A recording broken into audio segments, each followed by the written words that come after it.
नमस्कार, मी Nikita Jadhav MSc food science and technology डिपार्टमेंटचे स्टुडंट असून आज आणि माझ्यासोबत माझी पार्टनर आहे रिया फर्नांडिस।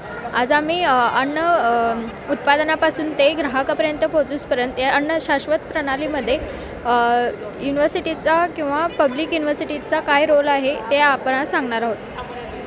आता महाराष्ट्रातील संस्थांचा विचार केला तर राज्यात अनेक संस्था आहेत ज्या सस्टेनेबल फूड सिस्टीम डेव्हलपमेंटसाठी कार्यरत आहेत। या संस्था फक्त शिक्षण देत नाहीत तर संशोधन, प्रशिक्षण आणि जनजागृती करून फूड सिस्टीम अधिक सक्षम करतात। त्यापैकीच आपली शिवाजी विद्यापीठ कोल्हापूर महाराष्ट्रातील संशोधनाच्या बाबतीत पहिल्या क्रमांकावरील एक नामांकित संस्था आहे। 1962 साली स्थापन झालेली ही संस्था केवळ शिक्षणाचं केंद्र नाही तर शिक्षणाचं केंद्र नाही तर इनोव्हेशन आणि संशोधनाचा एक आधारस्तंभ आहे। विद्यापीठामध्ये उत्पादन आणि संशोधनांना प्रोत्साहन देण्यासाठी अनेक विभाग आहेत, जसे की SVK, RDF, SCIIL आणि IIC। अशा विभागामध्ये विद्यार्थी आणि संशोधक त्यांच्या कल्पनांना प्रोत्साहन देतात आणि त्यासोबतच युनिव्हर्सिटी अनेक उद्योजकांसोबत भागीदारी केली आहे, जसे की MSME युनिट आणि त्यासोबतच ग्रामीण भागात सस्टेनेबल फूड एंटरप्रेन्योरशिपला प्रोत्साहन भेटते।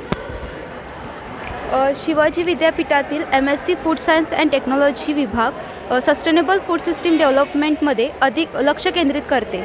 ह्याचाच एक भाग म्हणजे आजचे हे प्रदर्शन।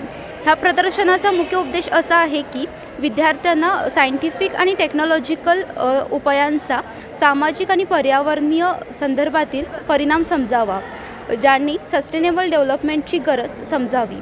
ह्या अभ्यासक्रमामध्ये food processing, food packaging, food preserving आणि फूड स्टोरेज शिकवले जाते, जेणेकरून फूड लॉस कमी करता येईल।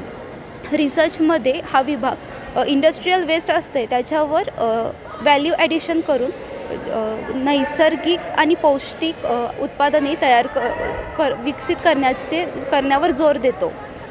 याशिवाय विद्यार्थ्यांना एंटरप्रेन्योरशिपची कौशल्ये शिकवली जातात, जेणेकरून विद्यार्थी छोटे मोठे उद्योग सुरू करू शकतील आणि सामाजिक आणि आर्थिक विकासासाठी आणि सस्टेनेबल अन्न सुरक्षेसाठी अधिक योगदान देऊ शकतील। फूड सायन्स विभागाव्यतिरिक्त विद्यापीठामध्ये अशा अनेक विभाग आहेत, जसे की biotechnology, microbiology, environmental science, chemistry. या विभागामध्येही शाश्वत अन्न प्रणालीच्या संबंधीचे विषय शिकवले जातात आणि त्यासोबतच आधुनिक शिक्षण, संशोधन आणि समाजासाठी उपयुक्त ठरतील अशा विद्यार्थ्यांची निर्मिती करणे हे एक प्रमुख उद्दिष्ट आहे। अशा संस्थांमुळेच महाराष्ट्र आज शाश्वत अन्न प्रणालीकडे वाटचाल करत आहे आणि समाजासाठी पोषक, सुरक्षित आणि टिकाऊ अन्न पुरवण्याचं ध्येय साध्य होत आहे।